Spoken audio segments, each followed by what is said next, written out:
ಆತ್ಮೀಯ ವಿದ್ಯಾರ್ಥಿಗಳೇ ನಮಸ್ಕಾರ. ಸೊ ಇದುವರೆಗೂ ನಿಮಗೆ ಯೂನಿಟ್ 4 ಗ್ರೂಪ್ ಅಕೌಂಟಿಂಗ್ ಅಲ್ಲಿ ಥಿಯರಿ ಪಾರ್ಟ್ ಅನ್ನ ಎಕ್ಸ್ಪ್ಲೈನ್ ಮಾಡಿದ್ದೀನಿ ವಿದ್ಯಾರ್ಥಿಗಳೇ.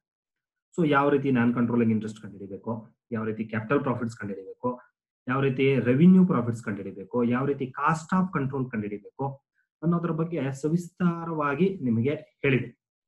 ಸೊ ಈ ಒಂದು ಸೆಷನ್ ಅಲ್ಲಿ this is a 31st session of your IFRS and 7th session of your unit 4, that is group accounting. In this session I am going to solve you the practical problem. ಒಂದು problem ಅನ್ನು ತಗೊಂಡು ನಿಮಗೆ ಪರೀಕ್ಷೆಯಲ್ಲಿ ಯಾವ ರೀತಿ problem ಅನ್ನ ಕೇಳ್ತಾರೆ ಅದನ್ನ ಯಾವ ರೀತಿ 5 ಸ್ಟೆಪ್ ಅಲ್ಲಿ ನೀವು ಅದನ್ನ ಸಾಲ್ವ್ ಮಾಡಬೇಕು ಅನ್ನೋದ್ರ ಬಗ್ಗೆ ಒಂದು ಪ್ರಾಕ್ಟಿಕಲ್ ಪ್ರಾಬ್ಲಮ್ ಅನ್ನ ಸಾಲ್ವ್ ಮಾಡ್ತೀನಿ ಮಕ್ಕಳಿಗೆ. ತುಂಬಾ ಈಸಿ ಇರುತ್ತೆ, ಅಷ್ಟೇನು ಕಷ್ಟಪಡೋ ಅವಶ್ಯಕತೆ ಇಲ್ಲ, ಭಯ ಪಡ್ತಕ್ಕಂಥ ಅವಶ್ಯಕತೆ ಇಲ್ಲ, ತುಂಬಾ ಚಂದಾಗಿ ತುಂಬಾ ಈಸಿ ಇರುತ್ತೆ. ಸೊ ಹಂಗಾಗಿ ಯಾವುದೇ ರೀತಿಯ ಅನುಮಾನಗಳು ಇಟ್ಕೊಳ್ಳಿಕ್ಕೆ ಹೋಗ್ಬೇಡಿ. ಸೊ ಇಲ್ಲಿ practical problems under group accounting. ಇದರ ಆಬ್ಜೆಕ್ಟಿವ್ ಅಷ್ಟೇ, ನಿಮಗೆ ಗ್ರೂಪ್ ಅಕೌಂಟಿಂಗ್ ಅಂದ್ರೆ ಏನು ಅದರ ಬಗ್ಗೆ ಫೆಮಿಲರೈಸ್ ಮಾಡಿ ಕನ್ಸಾಲಿಡೇಟೆಡ್ ಫೈನಾನ್ಷಿಯಲ್ ಸ್ಟೇಟ್ಮೆಂಟ್ಸ್ ಪ್ರಿಪೇರ್ ಮಾಡಲಿಕ್ಕೆ ಎಕ್ಸ್ಪ್ಲನೇಷನ್ ಕೊಡ್ತಕ್ಕಂಥದ್ದು. ಸೊ ಈ ರೀತಿ ಒಂದು ಪ್ರಾಬ್ಲಮ್ ಅನ್ನ ನಿಮಗೆ ಪರೀಕ್ಷೆಯಲ್ಲಿ ಕೊಟ್ಟಿರ್ತಾರೆ ಮಕ್ಕಳ.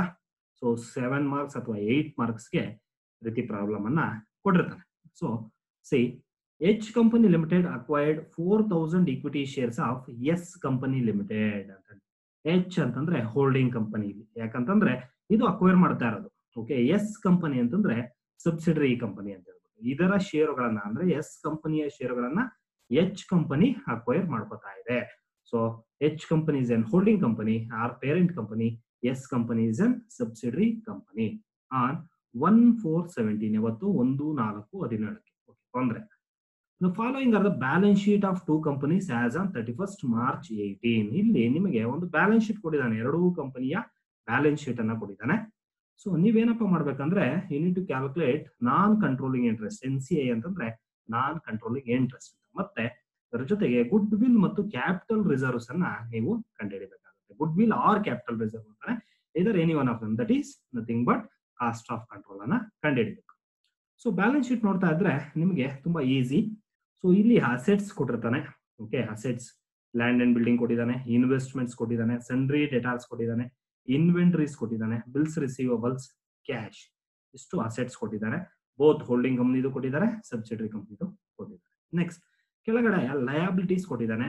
So equity share capital, general reserves, profit and loss account, profit during the year, sundry creditors. So both H limited and as well as S limited ಎರಡನ್ನೂ ಸಹ ಇಲ್ಲಿ ನಮಗೆ ಕೊಟ್ಟಿದ್ದಾರೆ. ಫಸ್ಟ್ ಸ್ಟೆಪ್ ನಾವೇನಪ್ಪ ಮಾಡಬೇಕು ಅಂತಂದ್ರೆ ಎಸ್ ಲಿಮಿಟೆಡ್ ಅಲ್ಲಿ ಎಷ್ಟು ಶೇರ್ಸ್ ಇದೆ ನೋಡ್ಕೋಬೇಕು. ಎಸ್ ಇಸ್ ಸಬ್ಸಿಡರಿ ಇದೆ ತಾನೆ. ಸೊ ಟೋಟಲ್ ಕ್ಯಾಪಿಟಲ್ 5 ಲಕ್ಷ ರೂಪಾಯಿ ಇದೆ. ಒಂದು ಶೇರ್ ನ ವ್ಯಾಲ್ಯೂ 100 ರೂಪೀಸ್ ಇದ್ದಾಗ ನಮಗೆ 5,000 ಶೇರ್ಸ್ ಬರುತ್ತೆ.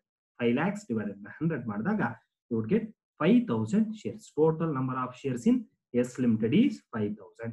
Okay, next. ಸೊ ನಮ್ಮ ಎಚ್ ಹೋಲ್ಡಿಂಗ್ ಕಂಪನಿ ಎಷ್ಟು ಶೇರ್ಸ್ ಅನ್ನ ಅಕ್ವೈರ್ ಮಾಡ್ಕೊಂಡಿದೆ? 4,000 ಶೇರ್ಸ್ ಅನ್ನ. Number of shares by held by H limited 4,000. ಹಾಗೆ number of shares held by minority ಅಂದ್ರೆ 5,000 4,000 ಇವ್ರು ತಗೊಂಡ್ರು ಅಂತಂದ್ರೆ 1,000 ಯಾರ್ದು? Minority share holders. Okay, minority ಅಥವಾ ಔಟ್ಸೈಡರ್ಸ್ ಅಂತ ನಾವು ಕರಿತೀವಿ. So that 4,000:1,000 is the ratio. Simplify ಮಾಡಿದಾಗ 4:1 ಬರುತ್ತೆ. This is step 1. ಇಷ್ಟೇ ಸ್ಟೆಪ್ 1 ಇಲ್ಲಿಗೆ ಫಿನಿಶ್. ಸ್ಟೆಪ್ 2 ಏನಪ್ಪಾ ಮಾಡ್ಬೇಕಂದ್ರೆ ನಾವು ನಾನ್ ಕಂಟ್ರೋಲಿಂಗ್ ಇಂಟ್ರೆಸ್ಟ್ ಅನ್ನ ಕಂಡುಹಿಡಿಬೇಕಾಗತ್ತೆ. ನಾನ್ ಕಂಟ್ರೋಲಿಂಗ್ ಇಂಟ್ರೆಸ್ಟ್ ಅನ್ನು ಕಂಡುಹಿಡಿಯಕ್ ಮುಂಚೆ ನಾವು ಯಾವ ರೀತಿ ಮಾಡ್ಬೇಕು? ಕ್ಯಾಪಿಟಲ್ ಪ್ರಾಫಿಟ್ಸ್ ಮತ್ತೆ ರೆವಿನ್ಯೂ ಪ್ರಾಫಿಟ್ಸ್ ಅನ್ನ ಕಂಡುಹಿಡ್ಕೋಬೇಕಾಗತ್ತೆ. ಸೊ ನಾನ್ ಕಂಟ್ರೋಲಿಂಗ್ ಇಂಟ್ರೆಸ್ಟ್ ಹೆಂಗ್ ಕಡಿತೀವಿ? ಫಸ್ಟ್ ಶೇರ್ ಕ್ಯಾಪಿಟಲ್ ತಗೋತೀವಿ. ಯಾರ ಶೇರ್ ಕ್ಯಾಪಿಟಲ್ ಇದು? ನಮ್ಮ minority share holders. So minority share holders ಎಷ್ಟು ಶೇರ್ಸ್ ಅನ್ನ ಹೆಲ್ಡ್ ಮಾಡಿದ್ದಾರೆ? ಸೊ 5,000 ಇದರಲ್ಲಿ 5 ಲಕ್ಷದಲ್ಲಿ 4 ಲಕ್ಷ ಯಾರ್ದು? H limited. ರಿಮೈನಿಂಗ್ 1,000 ಶೇರ್ಸ್ ಇದೆ ಯಾರ್ದು? Minority shareholders. 1,000 face value 100 rupees. So 1 lakh rupees is your share capital. ಅದ್ರ ಜೊತೆಗೆ ನಮಗೆ ಕ್ಯಾಪಿಟಲ್ ಪ್ರಾಫಿಟ್ಸ್ ಬೇಕಾಗತ್ತೆ. ಓಕೆ, ಕ್ಯಾಪಿಟಲ್ ಪ್ರಾಫಿಟ್ಸ್ ಅಂತಂದ್ರೆ ಏನಪ್ಪಾ ಅಂತಂದ್ರೆ ಅಕ್ವೈಸ್ ಮಾಡ್ಕೊಂಡಿದೆಯಲ್ಲ, ಅಕ್ವಿಸಿಷನ್ ನೋಡಿ, ಎಸ್ ಲಿಮಿಟೆಡ್ ಆನ್ 1/4/17 ಅಂತ ಇದೆಯಲ್ಲ, 1417 ಗಿಂತೂ ಹಿಂದೆ ಪ್ರೀ ಅಕ್ವಿಸಿಷನ್ ಇರತಕ್ಕಂತಹ ರೆವಿನ್ಯೂಸ್ ಅಥವಾ ರಿಸರ್ವ್ಸ್ ಅನ್ನ ನಾವು ಕ್ಯಾಪಿಟಲ್ ಪ್ರಾಫಿಟ್ಸ್ ಅಂತ ಕರಿತೀವಿ. ನೋಡೋಣ, ಎಸ್ ಲಿಮಿಟೆಡ್ ಅನ್ನ ನೀವು ಇಲ್ಲಿ ಕನ್ಸಿಡರ್ ಮಾಡಬೇಕು, ಎಚ್ ಹೋಗ್ಬಾರ್ದು, ಓನ್ಲಿ ಎಸ್. ಯಾಕಂತಂದ್ರೆ ಸಬ್ಸಿಡರಿ ಕಂಪನಿ ನಾವು ನೋಡ್ತಾ ಇರೋದಿಲ್ಲಿ. ಸೊ ರಿಸರ್ವ್ಸ್ ಇದೆ 147 ಅಲ್ಲಿ ರಿಸರ್ವ್ಸ್ 1 lakh ಇದೆ, ಅಂದ್ರೆ 147 ಗೆ ಅಕ್ವಿಸಿಷನ್ ಆಗಿರೋದು. ಹಂಗಾಗಿ total 1 lakh reserves, P&L account balance 1417 ಅಂದ್ರೆ ಪ್ರೀವಿಯಸ್ ಇಯರ್ ನ ಪ್ರಾಫಿಟ್ ಬ್ಯಾಲೆನ್ಸ್ ಅಂತ ಹೇಳ್ಬಿಟ್ಟು. ಸೊ ಅದು 30,000 ಇದೆ. So total 1,30,30,000. ಜನರಲ್ ರಿಸರ್ವ್ ಅಲ್ಲಿ 1 ಲಕ್ಷ ಇದೆ, P&L ಅಕೌಂಟ್ ಅಲ್ಲಿ 30,000 ಇದೆ. 1,30,30,000 ಕ್ಯಾಪಿಟಲ್ ಪ್ರಾಫಿಟ್ ಇಲ್ಲಿ. ಓಕೆ, 1,30,000 ಕ್ಯಾಪಿಟಲ್ ಪ್ರಾಫಿಟ್ ಅಲ್ಲಿ 1/5 ಅಂದ್ರೆ ನಮ್ಮ ಮೈನಾರಿಟಿ ಶೇರ್ಸ್ ಎಷ್ಟಿದೆ ಅದನ್ನು ತಗೋತೀವಿ. ತಗೊಂಡಾಗ 26,000 ರೂಪಾಯಿ ಶೇರ್ ಆಫ್ ಕ್ಯಾಪಿಟಲ್ ಪ್ರಾಫಿಟ್ಸ್ ನಮಗೆ ಸಿಗುತ್ತೆ. Okay, share of capital profits is 26,000. ಅದಾದ್ಮೇಲೆ ರೆವಿನ್ಯೂ ಪ್ರಾಫಿಟ್ಸ್ ನಲ್ಲಿ ಇವರ ಶೇರ್ ಅನ್ನ ನಾವು ಕ್ಯಾಲ್ಕುಲೇಟ್ ಮಾಡಬೇಕು.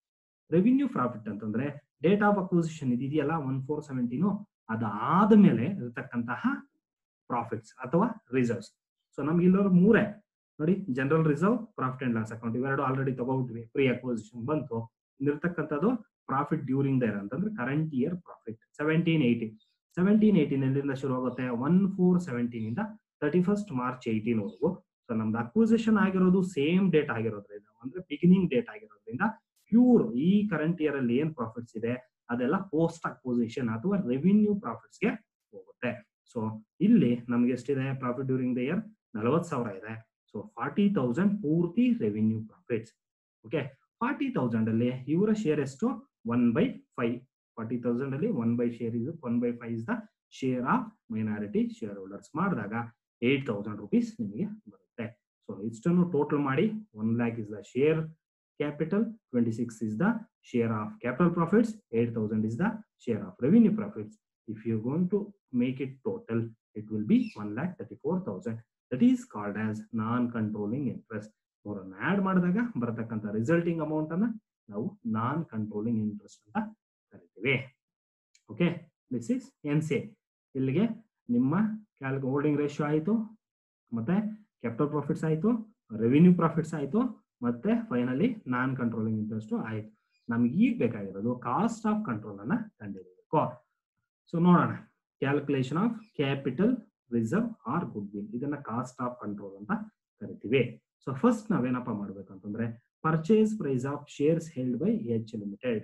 ಸೊ ಇದನ್ನ ಯಾವ ತರ ಸಿಗುತ್ತಪ್ಪ ಅಂತಂದ್ರೆ, ನಮ್ಗೆ ಯೂಶಲಿ ಈ ತರ ಬ್ಯಾಲೆನ್ಸ್ ಶೀಟ್ ಕೊಟ್ಟಿದ್ದಾಗ ಎಚ್ ಲಿಮಿಟೆಡ್ ಇನ್ವೆಸ್ಟ್ಮೆಂಟ್ಸ್ ಅನ್ನ ನೋಡ್ಬೇಕಾಗುತ್ತೆ. ಸಿ, ಇನ್ವೆಸ್ಟ್ಮೆಂಟ್ ಬಂದು ಅಸೆಟ್ ಸೈಡ್ ಇರುತ್ತೆ. ಇನ್ವೆಸ್ಟ್ಮೆಂಟ್ಸ್ ಅಂತಿದ್ಯಪ್ಪ ಬರೀ ಎಚ್ ಲಿಮಿಟೆಡ್ ಮಾತ್ರ ಕೊಟ್ಟಿರ್ತಾನೆ, ಎಸ್ ಅದನ್ನ ಕೊಟ್ಟಿರೋದಿಲ್ಲ. ಸೊ ಇದನ್ನ ಕೇರ್ಫುಲ್ ಆಗಿ ನೋಡ್ಕೊಳ್ಳಿ. So shares of S limited ಅಂತ ಅಂದ್ರೆ ಎಚ್ ಲಿಮಿಟೆಡ್ 5 ಲಕ್ಷ ರೂಪಾಯಿ ಕೊಟ್ಟು ಎಸ್ ಲಿಮಿಟೆಡ್ ಶೇರ್ಸ್ ಅನ್ನ ಪರ್ಚೇಸ್ ಮಾಡಿದೆ ಅಂತ ಇದರ ಅರ್ಥ. Nothing but the market value of shares held by holding company. So ಎಷ್ಟಕ್ಕೆ 5 ಲಕ್ಷ, 4,000 ಶೇರ್ಸ್ ಅನ್ನ 5 ಲಕ್ಷ ಕೊಟ್ಟು ಪರ್ಚೇಸ್ ಮಾಡಿದ್ದಾರೆ. ಸೊ ಇದನ್ನ ಇನ್ವೆಸ್ಟ್ಮೆಂಟ್ ಅಲ್ಲಿ ಇರುತ್ತೆ. ಆ ಅಮೌಂಟ್ ಅನ್ನ ನಾವಿಲ್ಲಿ ತಗೋಬೇಕಾಗುತ್ತೆ. ಸೊ ಅದರೊಳಗಡೆ ನಾವೇನಪ್ಪ ಲೆಸ್ ಮಾಡ್ಬೇಕು ಅಂತಂದ್ರೆ ಫೇಸ್ ವ್ಯಾಲ್ಯೂ ಆಫ್ ಶೇರ್ಸ್ ಅನ್ನ ಲೆಸ್ ಮಾಡ್ಬೇಕು. ಫೇಸ್ ವ್ಯಾಲ್ಯೂ ಆಫ್ ಶೇರ್ಸ್ ಇವ್ರು ಅಕ್ವೈರ್ ಮಾಡ್ಕೊಂಡಿರೋದು 4,000 ಶೇರ್. ಸೊ ಒಂದು ಶೇರ್ ನ ಬೆಲೆ 100 rupees, ಟೋಟಲ್ 4 ಲಕ್ಷ. ಸೊ ಇದು 4 ಲಕ್ಷ ಆಗುತ್ತೆ. ಅದಾದ್ಮೇಲೆ ಶೇರ್ ಆಫ್ ಕ್ಯಾಪಿಟಲ್ ಪ್ರಾಫಿಟ್ ಅನ್ನ ಲೆಸ್ ಮಾಡಬೇಕಾಗುತ್ತೆ. ಯಾಕಪ್ಪ ಅಂತಂದ್ರೆ ಅಕ್ವಿಸಿಷನ್ ಹಿಂದೆ ಬರ್ತಕ್ಕಂಥದ್ದೆಲ್ಲ capital profits. So capital profits total 1 lakh plus 30,000, 1,30,30,000 ಇದೆ. 1,30,30,000ದಲ್ಲಿ ನಮಗೆ ಹೋಲ್ಡಿಂಗ್ ಕಂಪನಿಯ ಶೇರ್ ಬೇಕಾಗಿರೋದು 4/5 ಆಗುತ್ತೆ. ಯಾಕಂತಂದ್ರೆ 4:1 ಇರ್ತಕ್ಕಂಥದ್ದು ರೇಷಿಯೋ. ಸೊ 4/5 ಆಗುತ್ತೆ. ಟೋಟಲ್ 1,04,000 ಆಗುತ್ತೆ. 4 lakh ಪ್ಲಸ್ 1 lakh ಅನ್ನು ಆಡ್ ಮಾಡಿದಾಗ 5,04,000 ಆಗುತ್ತೆ. ಸೊ ನೀವು ಕೊಟ್ಟಿರೋದು 5 lakhs, ನಿಮಗೆ ಬಂದಿರತಕ್ಕಂಥ ಬೆನಿಫಿಟ್ಸ್ 5,04,000 ವರ್ತ್. ಸೊ 4,000 ಡಿಫರೆನ್ಸ್ ಏನ್ ಬರುತ್ತೆ, ಇದನ್ನ ನಾವು ಕ್ಯಾಪಿಟಲ್ ರಿಸರ್ವ್ ಅಂತ ಕರಿತೀವಿ. ತುಂಬಾನೇ ಈಸಿ. ಸೊ ಇದು ಇನ್ವೆಸ್ಟ್ಮೆಂಟ್, ಇದೆಲ್ಲಿ ಸಿಗುತ್ತೆ ನಿಮ್ಗೆ, ಇನ್ವೆಸ್ಟ್ಮೆಂಟ್ಸ್ ಅಲ್ಲಿ ಸಿಗುತ್ತೆ. ತಗೋತೀರಾ, 4,000 ಶೇರ್ಸ್ ಅಕ್ವೈರ್ ಮಾಡ್ಕೊಂಡಿದ್ದಾರೆ, ಫೇಸ್ ವ್ಯಾಲ್ಯೂ ತಗೋತೀರಾ. ಸೊ ಅದ್ರ ಜೊತೆಗೆ ಕ್ಯಾಪಿಟಲ್ ಪ್ರಾಫಿಟ್ಸ್ ಅಲ್ಲಿ ಅದರ ಒಂದು ಶೇರ್ ಅನ್ನ ತಗೋತೀರಾ, ಟೋಟಲ್ ಮಾಡ್ತೀರಾ, ಎರಡು ಡಿಫರೆನ್ಸ್ ಕಂಡು ಹಿಡಿತೀರಾ. ಪರ್ಚೇಸ್ ಪ್ರೈಸ್ ಏನಾದ್ರೂ ಇದಕ್ಕಿಂತ ಜಾಸ್ತಿ ಇದ್ರೆ, ಫೇಸ್ ವ್ಯಾಲ್ಯೂ ಆಫ್ ಪ್ರೈಸ್ ಗಿಂತ ಜಾಸ್ತಿ ಇದ್ರೆ ಗುಡ್ ವಿಲ್ ಅಂತ, ಪರ್ಚೇಸ್ ಪ್ರೈಸ್ ಇದಕ್ಕಿಂತ ಕಡಿಮೆ ಇದ್ದಾಗ ಕ್ಯಾಪಿಟಲ್ ರಿಸರ್ವ್ ಅಂತ ಕಂಡುಹಿಡಿತೀವಿ. ನೀವು ಇಲ್ಲಿ ಗಮನಿಸಬೇಕಾದ ಅಂಶ ಏನಪ್ಪಾ ಅಂತಂದ್ರೆ, ನಾವು ನಾನ್ ಕಂಟ್ರೋಲಿಂಗ್ ಇಂಟ್ರೆಸ್ಟ್ ಅನ್ನ ಕ್ಯಾಲ್ಕುಲೇಟ್ ಮಾಡ್ಬೇಕಾದ್ರೆ ನಾವು ಪ್ಯೂರ್ಲಿ ಸಬ್ಸಿಡರಿ ಕಂಪನಿ ನೋಡ್ತೀವಿ. ಇಲ್ಲಿ ಪೂರ್ತಿ ಸಬ್ಸಿಡರಿ ಕಂಪನಿಲಿ ಮೈನಾರಿಟಿ ಶೇರ್ ಹೋಲ್ಡರ್ಸ್ ಅನ್ನ ನೋಡ್ತೀವಿ. ಓಕೆನಾ, ಜ್ಞಾಪಕ ಇಟ್ಕೊಬಿಡಿ, ಮೈನಾರಿಟಿ ಶೇರ್ ಹೋಲ್ಡರ್ಸ್ ಅನ್ನ ನೋಡ್ತೀವಿ. ಅದೇ ನಾವು ಗುಡ್ ವಿಲ್ ಅಥವಾ ಕ್ಯಾಪಿಟಲ್ ರಿಸರ್ವ್ ಕಂಡುಹಿಡಿಯಬೇಕಾದ್ರೆ ನಾವು ಇಲ್ಲಿ ಹೋಲ್ಡಿಂಗ್ ಕಂಪನಿ ಶೇರ್ ಅನ್ನ ನೋಡ್ತೀವಿ. ಓಕೆ, ಇಲ್ಲಿ ನಾವು ನಾನ್ ಕಂಟ್ರೋಲಿಂಗ್ ಇಂಟ್ರೆಸ್ಟ್ ಅಲ್ಲಿ ಮೈನಾರಿಟಿ ಶೇರ್ ಹೋಲ್ಡರ್ಸ್ ಅನ್ನು ಕನ್ಸಿಡರ್ ಮಾಡಿದ್ರೆ, ಇಲ್ಲಿ majority shareholder nothing but your holding company or parent ಕಂಪನಿನ ನಾವು ಇಲ್ಲಿ ನೋಡ್ತೇವೆ. ಅದಕ್ಕೆ ಇದನ್ನ 4.4/5 ತಗೊಂಡಿರ್ತಕ್ಕಂಥ. ಸೊ ಇಷ್ಟು ನಿಮ್ಮ ಒಂದು ಪ್ರಾಕ್ಟಿಕಲ್ ಪ್ರಾಬ್ಲಮ್ ಸಾಲ್ವ್ ಮಾಡತಕ್ಕಂಥದ್ದು. ತುಂಬಾ ಈಸಿ. ಇದನ್ನ 6 ಮಾರ್ಕ್ಸ್ ಅಥವಾ 7 ಮಾರ್ಕ್ಸ್ಗೆ ನಿಮಗೆ ಪರೀಕ್ಷೆಯಲ್ಲಿ ಕೇಳ್ತಾನೆ. ತುಂಬಾ ಈಸಿ ಆಗಿರುತ್ತೆ, ಆರಾಮಾಗಿ ಮಾಡಬಹುದು. ಸೊ ಇಲ್ಲೂ ಅಷ್ಟೇ, ನಾನು ರಾವತ್ ಪುಸ್ತಕ, ಸ್ಕೈವರ್ಡ್ ಪಬ್ಲಿಕೇಶನ್ ಶ್ರೀಹರಿ ಪುಸ್ತಕ, CG ರಮೇಶ್ ರವರ ಕಲ್ಯಾಣಿ ಪಬ್ಲಿಕೇಶನ್ ರವರ CG ರಮೇಶ್ ಬರೆದಿರ್ತಕ್ಕಂಥ IFRS ಪುಸ್ತಕವನ್ನ ನಾನಿಲ್ಲಿ ರೆಫರ್ ಮಾಡಿದ್ದೀನಿ. ನೀವು ಅಷ್ಟೇ ಅಷ್ಟನ್ನು ರೆಫರ್ ಮಾಡ್ಕೊಂಡ್ರೆ ಇಲ್ಲಿ ನಿಮಗೆ ಸಾಕಾಗುತ್ತೆ. ಸೊ ಇಷ್ಟನ್ನ ಹೇಳಿ ಈ ಸೆಷನ್ ಅನ್ನ ಮುಗಿಸ್ತಾ ಇದ್ದೀನಿ. ನೆಕ್ಸ್ಟ್ ಸೆಷನ್ ಅಲ್ಲಿ ನಾನು ಮತ್ತೆ ಇನ್ನೊಂದು ಪ್ರಾಬ್ಲಮ್ ಅನ್ನ ಸಾಲ್ವ್ ಮಾಡ್ತೀನಿ. So thank you.